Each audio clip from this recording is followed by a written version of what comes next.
Testing kit का chart है।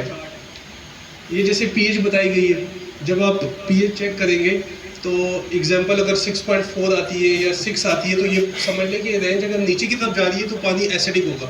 जैसे एसिड होता है, कोई सल्फ्यूरिक एसिड हो गया या गंधक का तेजाब हो गया, तो वो जो है एसिड होता है। अगर वो उसकी पीएच 1 होगी तो वो सबसे स्ट्रॉन्ग तेजाब होगा वो।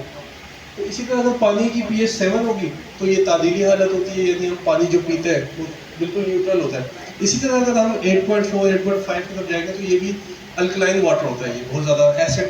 जब 8.4 8.8 से भी आगे जाता है तो अल्कलाइन होता है। अब फिश किस रेंज में जो है वो अच्छी सर्वाइव करती है, मतलब हमेशा हम पीएच 7 बरकरार नहीं रख सकते, वो अप डाउन होती है, लेकिन कितनी पीएच जो है वो फिश के लिए फ़ायदेमंद है, यानी सर्वाइवल अच्छा आ जाता है। 6.5 से लेके 8.5 तक की जो पीएच होती है उस पर मछली सर्वाइव करती है, और इससे कम ज़्यादा हो तो फिर हम उसमें चीज़ें ऐड कर लेते हैं। 6.5 to 8.5। फिर अमोनिया कैसे टेस्ट करते हैं, जैसे सर ने बोला अमोनिया कैसे टेस्ट होता है, तो ये अमोनिया की टेस्टिंग किट है। ठीक है, अमोनिया जब हम चेक करते हैं अगर 0 ppm आ रहा हो तो इसका मतलब है कि पानी में अमोनिया ही नहीं है। अच्छा, पहले तो ये बताएं कि अमोनिया बनता क्यों है पानी में, अमोनिया क्या चीज़ है, कुछ पता है अमोनिया के बारे में? हाँ, अच्छा, आपने पोल्ट्री फार्म देखे हैं, जो पुराने पोल्ट्री फार्म थे, जब गाड़ी गुजरती थी तो एकदम से बदबू आती थी, वो क्यों आती थी, वो क्या था वो अभी भी आती है लेकिन कंट्रोल शेड में नहीं आती, कंट्रोल शेड में कम आती है। लेकिन जो ओपन ट्रेडिशनल फार्मिंग थी ना, वो 1 एकड़ में सिर्फ एक ही फार्म बना होता था, तो गाड़ी गुजरती बड़ी स्मेल आती थी। अच्छा, फीड में भी अमोनिया सोर्स होती है। जी जी जी जी, उसका एक कंटेंट होता है कि कितना परसेंट होता है। अच्छा, अब मैं बात करता हूँ वो जो पोल्ट्री फार्म में ना, जब मुर्गी वेस्ट करती है तो उससे इन्वायरमेंटल अमोनिया बनता है। मुर्गी जब वेस्ट करती है उससे गैसेस बनती है। अब उसको गैस को ख़त्म करने के लिए जो ट्रेडिशनल वे था उसमें क्या होता था कि 1 एकड़ पूरा खाली होता था, उसमें से हवा क्रॉसिंग होती थी जिससे इन्वायरमेंटल गैस अमोनिया वाली वो ख़त्म होती थी।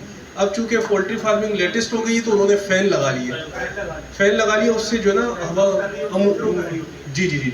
इसी तरह जो फिश फार्मिंग है पहले तालाबों में होती थी। 1 एकड़ के तालाब में जो अभी भी हो रही है ट्रेडिशनल तरीक़ों से 300 से 350 मछलियाँ डाली जाती है 1 एकड़ में। 1 एकड़ में 40 लाख लीटर पानी आता है और 300 मछली की प्रोडक्शन लेते हैं, और 400 केजी 1 एकड़ की प्रोडक्शन आती है, समझ रहे हैं? तो अब हमने इसको कन्वर्ट कर दिया है बायोफ्लॉक में।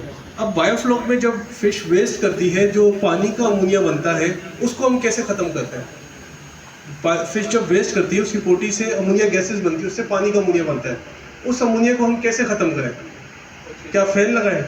ऑक्सीजन एक अलग टॉपिक है, वो डिजोल्व ऑक्सीजन है, वो फिश को ऑक्सीजन रिक्वायर्ड होती है। उस अमोनिया को ख़त्म करने के लिए हम ये प्रोबायोटिक्स यूज़ करते हैं।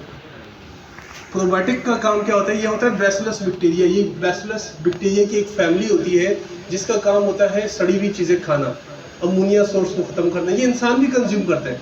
ये बैक्टीरिया जो प्रोबायोटिक्स हैं ये इंसान भी खाते हैं। बच्चों के अक्सर पेट में दर्द होता है तो डॉक्टर प्रोबायोटिक्स लिख के देते हैं, सैचो फॉर्म में होते हैं वो, तो वो खाते हैं। तो पेट में जो भी बच्चों ने सड़ी हुई चीज़ें खाई होती है तो वो उनको ख़त्म, खुद खा के गुड इन्वायरमेंट क्रिएट करते हैं। वो इंसान के लिए, जानवर के लिए फ़ायदेमंद बैक्टीरिया होते हैं।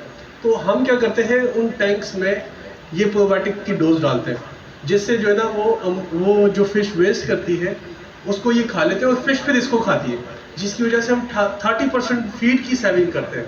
90% हमने पानी बचाया और 30% फीड की बचत की।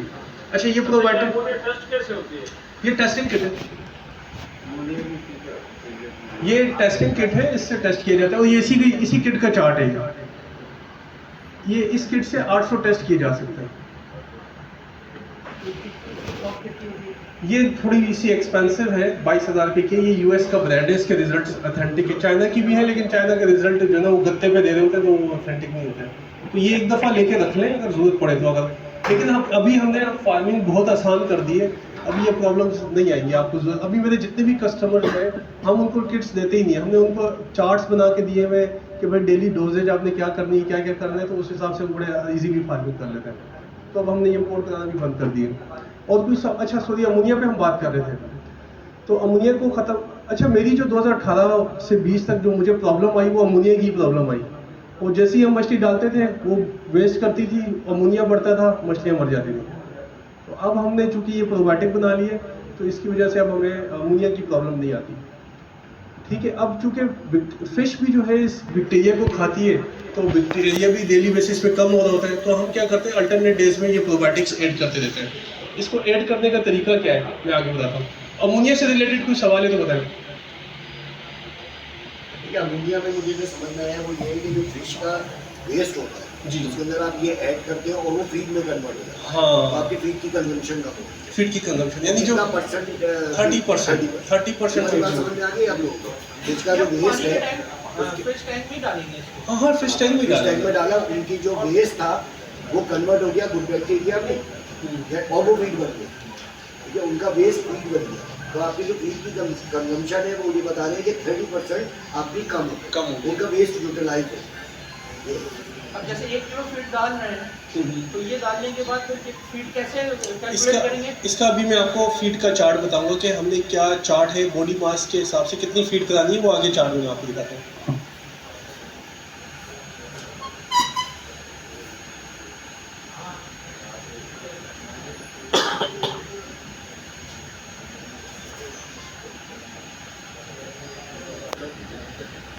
अच्छा, ये वो बैक्टीरिया है जो हम बायोफ्लॉक बनाने में यूज़ करते हैं।